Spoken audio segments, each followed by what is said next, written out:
Épictète, philosophe stoïcien, né esclave au 1er siècle après Jésus-Christ, est l'un des penseurs les plus inspirants de l'Antiquité. Bien qu'il ait été privé de liberté dans sa jeunesse, il a consacré toute sa vie à enseigner comment atteindre une forme de liberté bien plus précieuse, celle de l'esprit. Ses enseignements, transmis par son disciple Arien dans le manuel, Enchiridion, et les entretiens, sont toujours d'une étonnante actualité.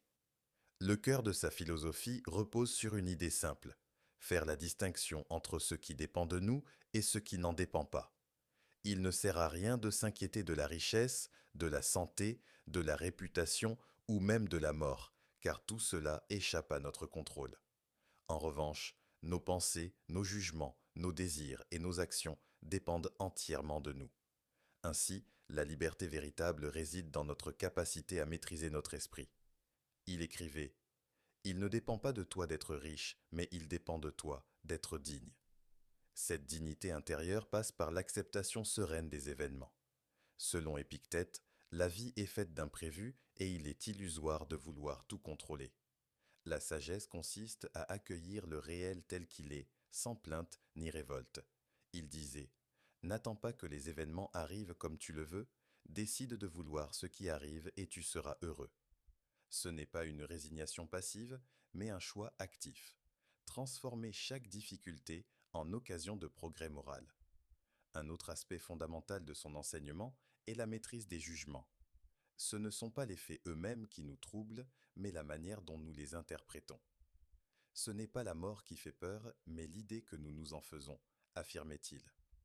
En apprenant à observer nos pensées, à remettre en question nos interprétations et à corriger nos réactions, nous devenons plus lucides, plus stables et moins vulnérables. Pour Épictète, philosopher ne signifie pas accumuler des connaissances, mais vivre avec cohérence. Il insistait sur la fidélité aux principes, même dans l'adversité.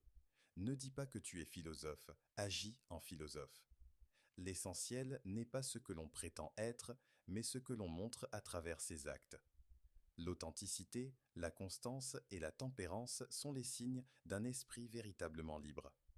Une autre pratique importante chez Épictète est la préparation mentale aux épreuves. Les stoïciens appelaient cela la praemeditatio malorum, c'est-à-dire l'anticipation des malheurs. Imaginer les difficultés possibles permet de les affronter avec plus de calme lorsqu'elles surviennent et renforce notre résilience. En fin de compte, la leçon d'Épictète peut se résumer ainsi: le bonheur ne dépend pas des circonstances extérieures, mais de la façon dont nous y réagissons. En gouvernant notre esprit, en acceptant ce que nous ne pouvons changer et en vivant selon la vertu, nous trouvons une paix intérieure que rien ni personne ne peut nous ôter. Dans un monde incertain et agité, cette sagesse millénaire nous rappelle que la vraie force ne réside pas dans le pouvoir ou la possession, mais dans la maîtrise de soi.